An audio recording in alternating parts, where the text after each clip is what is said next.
Bonjour, c'est Camille Sauvager, j'espère que tu vas bien.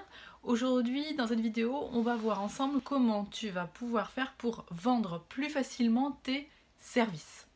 Donc, quelle que soit ton activité, tu as un service à vendre, un service qui répond à un problème, qui apporte une solution bien spécifique à ton client idéal. Maintenant, au bout de quelques mois, voire quelques années d'activité, peut-être que la vente ou la mise en valeur de tes services reste quelque chose de délicat, même peut-être de compliqué pour toi. Et du coup, ça rend la vente assez irrégulière peut-être, ou alors c'est vraiment quelque chose de laborieux pour toi. Et c'est ce que l'on va traiter aujourd'hui dans cette vidéo.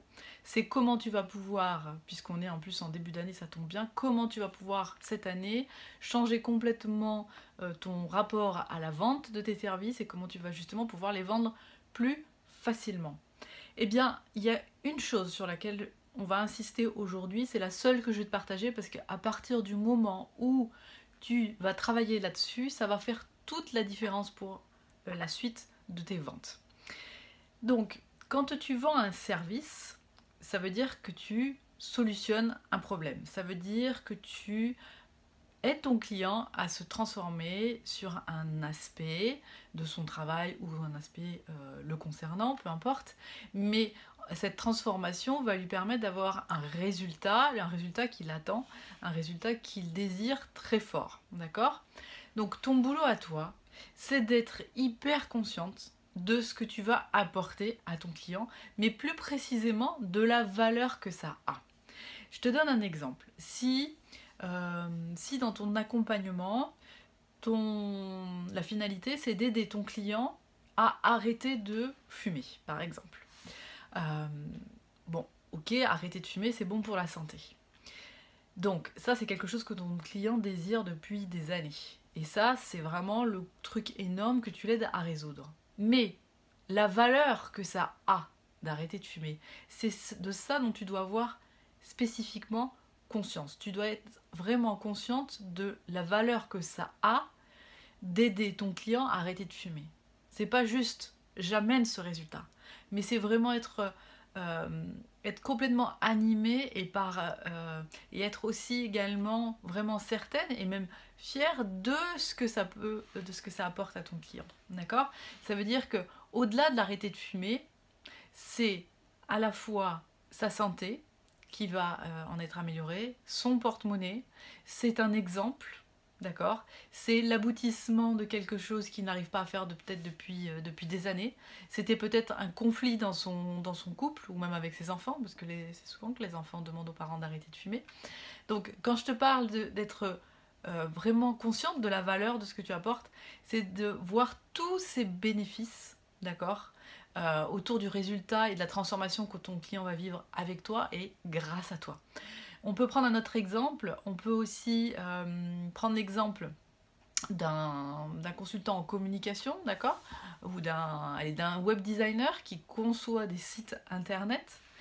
Si ton client n'a pas de site, ça va être difficile pour lui de se faire connaître, ça va être difficile aussi que ses clients fassent connaissance avec lui, qu'ils aient confiance, qu'ils aient une crédibilité qui se mette en place, etc., etc. Donc, le site internet que tu vas lui créer, ok, ça va lui amener de la visibilité. Mais au-delà de la visibilité, toute la valeur que ça a, c'est que ça va lui permettre d'être mieux connu, mieux reconnu, de créer une relation de confiance, une connexion supplémentaire et différente avec ses clients.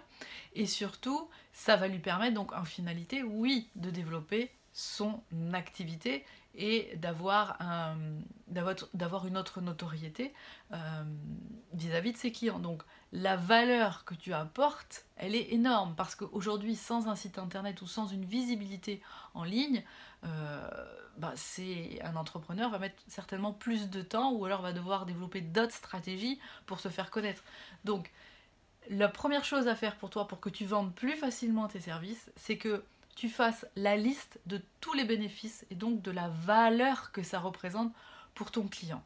Parce que bien souvent, ce que l'on vend, on n'en a pas suffisamment, on n'a pas suffisamment à l'esprit que ce que l'on vend, ça a vraiment un impact énorme dans la vie de nos clients. Alors, il ne s'agit pas non plus de d'enjoliver, de rendre le truc juste waouh, magnifique. Non, c'est simplement de se dire, bon voilà, j'ai ces compétences-là, je les traduis dans mon accompagnement, ok? Et mon accompagnement va permettre à mon client de développer telle compétence ou de sortir de telle difficulté. Mais c'est important que tu vois tout ce que ça va impliquer derrière, tout ce que ça va engendrer. C'est ça la valeur. Si toi, tu n'as pas conscience de ta valeur en tant que professionnel, personne ne pourra en avoir autant conscience. Et ça sera beaucoup plus difficile pour toi de vendre tes services. À partir du moment où toi, tu sais tout ça, où c'est complètement incarné en toi, c'est une évidence, c'est quelque chose de précieux en fait, tu vois, que toi tu en sois convaincu. À partir du moment où toi tu es convaincu de ça, ça va donner une autre dynamique dans tes échanges avec tes clients et même dans ta manière de communiquer et de t'exprimer sur les réseaux sociaux. Donc c'est pour ça que c'est toujours très important de partir de toi d'abord, c'est-à-dire de comment tu vois le service que tu rends, de la valeur que tu y attribues, parce que tu connais très bien ton client idéal, donc tu sais l'impact que ça va avoir dans ta vie, mais ne fais pas l'économie d'avoir cette connaissance précise et de te les rappeler aussi souvent que possible, surtout quand tu vas vendre, surtout quand tu as un rendez-vous ou un contact avec un prospect, parce que c'est ça qui va faire toute la différence. Ce dont toi, tu es consciente de tout ce qui va évoluer dans la vie de ton client, au-delà de ce qu'il peut imaginer, d'accord? Cultive vraiment ça en toi, de façon à ce que ton client, en fait, il ne puisse plus te dire non, et qu'il capte vraiment l'intérêt qu'il va avoir de travailler avec toi. Voilà. Donc, commence par écrire, voilà, tout ce que tu vas pouvoir apporter à ton client. Après, peut-être qu'il y a des choses qui sont pas si importantes que ça au final, ou qui seront peut-être plus importantes pour certains clients et pas pour d'autres, mais peu importe, mais toi fais la liste de tous les bénéfices et donc tu vas avoir toute cette valeur que tu peux en apporter. Si toi tu ne sais pas ça, ton client ne le percevra pas. Voilà, j'espère que cette vidéo t'a éclairé, je te souhaite une bonne journée, et puis n'hésite pas à mettre des commentaires si dès que tu as fait l'exercice, surtout ne te contente pas de regarder la vidéo et puis d'arrêter la vidéo et de passer à autre chose, non, pose-toi et prends le temps de cette réflexion. A très vite, belle journée.